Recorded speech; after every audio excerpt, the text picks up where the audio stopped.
Under the CCP, shoddy construction projects are rampant, and these substandard projects and construction corruption have now spread to multiple countries, along with the CCP's Belt and Road Initiative. At 5 a.m. on December 24th, a section of the monorail's conductor rail at the intersection of Cholaprathan Market and Khae in Bangkok, Thailand, suddenly fell from the elevated railway bridge, damaging 3 cars and a motorcycle, and also knocking down several high-voltage power poles. Fortunately, there were no casualties. According to Thai media, the fallen rail was from Bangkok's Pink Line monorail, which began trial operations on November 21st and was scheduled to officially open on January 3, 2024. The Pink Line is an elevated monorail from Pak Kret in Nonthaburi to Min Buri in Bangkok, spanning 34.5 kilometers with 30 stations. Preliminary investigations show that the conductor rail fell due to the loosening of the concrete fixing the rail track. Photos shared online show about 300 meters of conductor rail on the ground, with about 4 kilometers of the track hanging over the street. One witness said they first saw bolts falling from the bridge, then the entire metal conductor rail fell. Another said it was fortunate that it happened outside of the monorail's operating hours, as the consequences could have been much worse during operation. According to public information, Bangkok's MRT Pink Line was built with investment from the CCP's Belt and Road Initiative. The elevated monorail system and its components were manufactured by a subsidiary owned by CRRC, and construction had begun in July 2017. This accident has once again raised concerns in Thailand about made-in-China products. People are also beginning to seriously consider the consequences of the Belt and Road projects funded by China. Since 2013, China has vigorously promoted the Belt and Road Initiative overseas, mainly with infrastructure projects financed by loans from China to the host countries. Although these projects have filled many countries' infrastructure gaps, they have also led to debt crises in many countries along the Belt and Road. Public records show that over the past 10 years, China has provided $1 trillion in loans to countries along the Belt and Road. With these loans, China has become the largest government lender to developing countries. According to World Bank data, the total amount of loans provided by China is almost equal to the total amount of loans provided by all other governments combined. On the surface, the Belt and Road Initiative promotes economic development in multiple countries, but in reality, it is a channel for the CCP to expand its influence in Asia, Africa, and Latin America, and to infiltrate these regions with communist ideology. Additionally, through the Belt and Road projects, China's surplus construction capacity has found a market. Many state-owned enterprises have taken this opportunity to enter the international market. Central enterprises, which are directly under the CCP, are beneficiaries of the Belt and Road, undertaking about 50% of the infrastructure projects, with contract amounts exceeding 70%. Other state-owned or state-controlled enterprises also have a significant share in the contracts and revenues in the participating countries. For instance, China State Construction Engineering Corporation has signed contracts worth over $10 billion in Belt and Road countries since 2013. However, the Chinese government's practice of providing loans has been questioned by some country leaders and economists, as many countries have limited means to repay these loans. Some projects are accused of not matching the infrastructure needs of the host countries or damaging the environment. For example, Belt and Road projects have exacerbated the debt crises in countries like Sri Lanka and Zambia. Unable to repay its debts to China, the Sri Lankan government had to lease the Hambantota port and around 15,000 acres of land to China for 99 years. Moreover, Chinese construction companies often bid for government projects in various countries or directly approach local officials with projects, promising easy financing from Chinese banks and insurance companies. According to some officials in developing countries, this gives Chinese companies a head start, as governments eager to build new dams or roads no longer need to raise their capital. A 2021 document from the China-Africa Research Initiative at Johns Hopkins University states that in 2019, Chinese enterprises accounted for over 60% of the main international contractors' business revenue in Africa. Now, the poor construction quality of some projects may paralyze key infrastructure and could lead to additional costs for the affected countries in the coming years to rectify these issues. Pakistan, an old friend of the CCP, has been severely impacted by the Belt and Road Initiative projects. On July 19, 2021, part of the ceiling at Islamabad International Airport collapsed. It was constructed by the Chinese state-owned enterprise China State Construction Engineering Corporation. Videos of the incident circulated widely on social media, showing rainwater pouring down from the missing sections of the ceiling above several service counters, causing malfunctioning of computers and other equipment. In a heavy rainstorm in August 2020, a large portion of the ceiling at the departure hall of Islamabad International Airport collapsed, causing severe water leakage and forcing people to wade through water in the terminal. This incident sparked intense criticism from Pakistani netizens towards their politicians for the poor quality of infrastructure. The Islamabad International Airport was funded by the Belt and Road Initiative and commenced operations in May 2018. Within 6 months of operation, the airport experienced a series of quality issues, including ceiling collapses, blocked sewage pipes, and office sewage leaks. The CCP has also helped Pakistan construct many other projects, many of which have had quality issues. In South America, Ecuador has fallen into a debt quagmire due to the Belt and Road projects. According to the Wall Street Journal in January of this year, technical officials from the Ecuadorian government confirmed that the Coca-Codo-Sinclair Dam, costing $2.7 billion and financed by the Belt and Road Initiative, has developed thousands of cracks, raising concerns about potential dam failure. Just 2 years after the dam became operational in 2018, thousands of cracks appeared in the body, and the reservoir was clogged with mud, sand, and trees. The only time the facility was fully operational, it experienced severe vibrations, leading to a national power grid short circuit. The dam, funded and constructed by China, was intended to help Ecuador meet its electricity needs and alleviate poverty. However, it has become a symbol of the country's entrapment in corruption and heavy debt.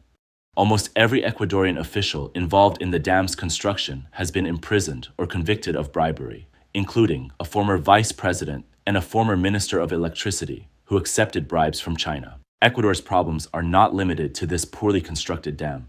The country has accepted about $19 billion in loans from China.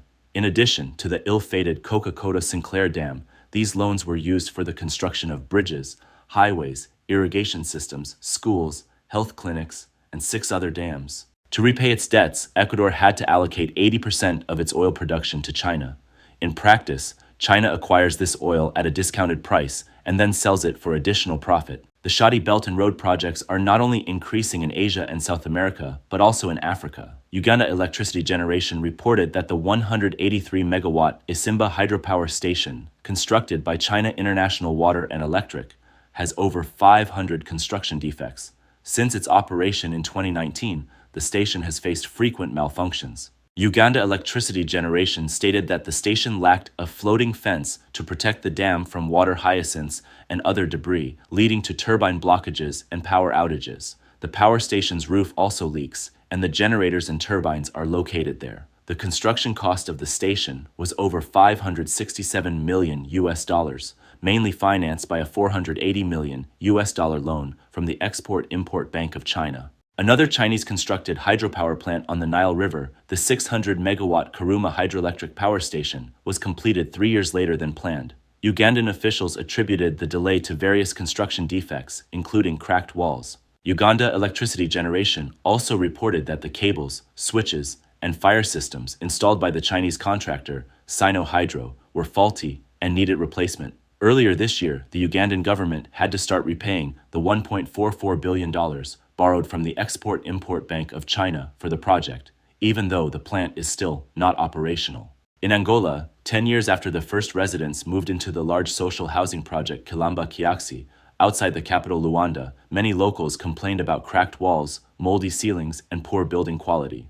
The CCP's expansion through the Belt and Road has noticeably slowed. This is not because the CCP's ambition to control the world and establish a community of shared human destiny has diminished, but rather because it no longer possesses the economic strength to support such expansion. On October 18th, the Third Belt and Road Forum opened in Beijing, attended by representatives from over 140 countries.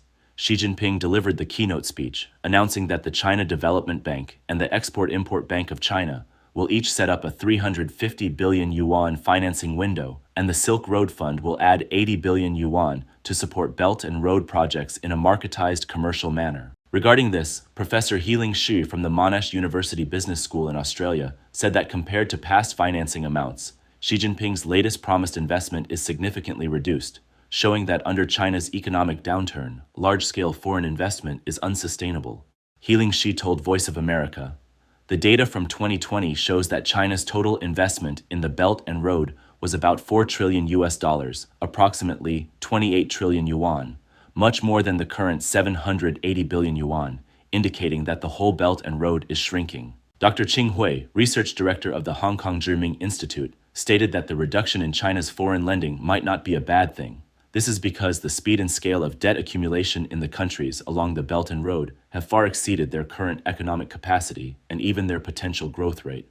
Currently, local governments across China are burdened with heavy debts, forcing them to issue new bonds to pay off old ones.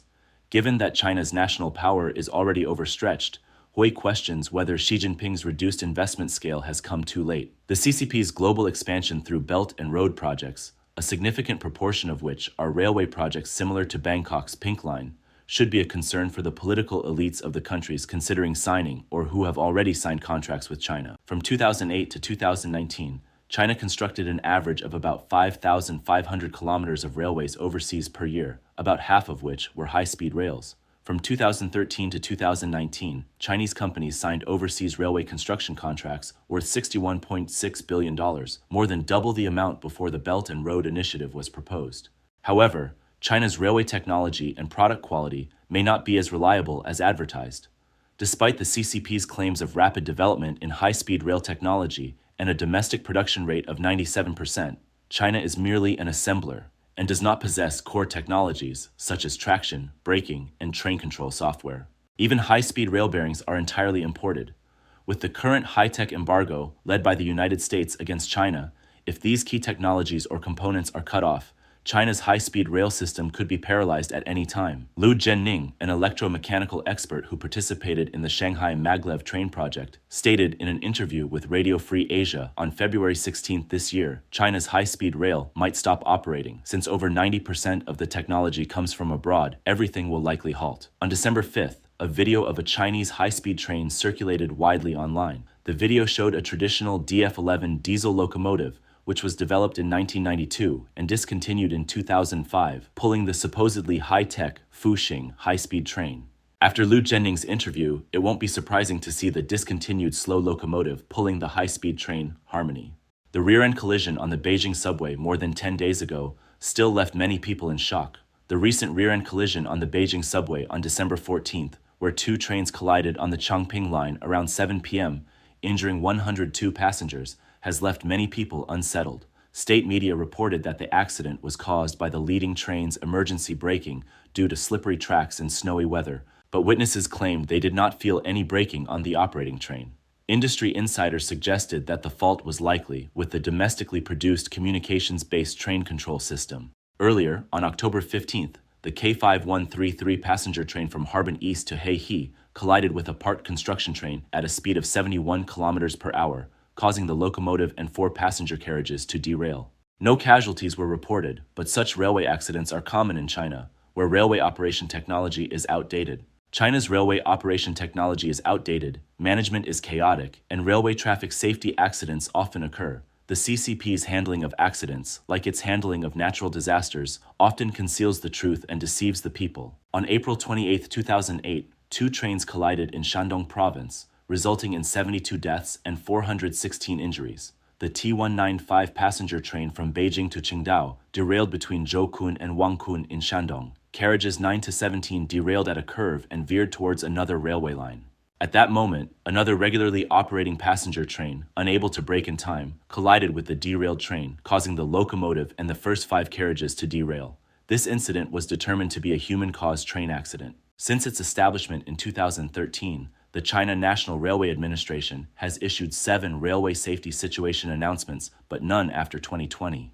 In 2019, there were 788 deaths due to railway traffic accidents. In 2020, despite the outbreak of COVID-19 and the CCP's zero-COVID policy, which confined a large number of people to their homes and restricted their movement, there were still as many as 674 deaths in railway traffic accidents. Additionally, the prevalence of shoddy construction in railways and subways often leads to collapse incidents. Not only are there significant flaws in railway operation management and construction quality, but locomotive manufacturing technology is also problematic. Political leaders considering importing complete high-speed rail and subway systems from China must carefully consider their decisions. Opting for cheaper products might lead to regrettable outcomes with substandard and risky projects.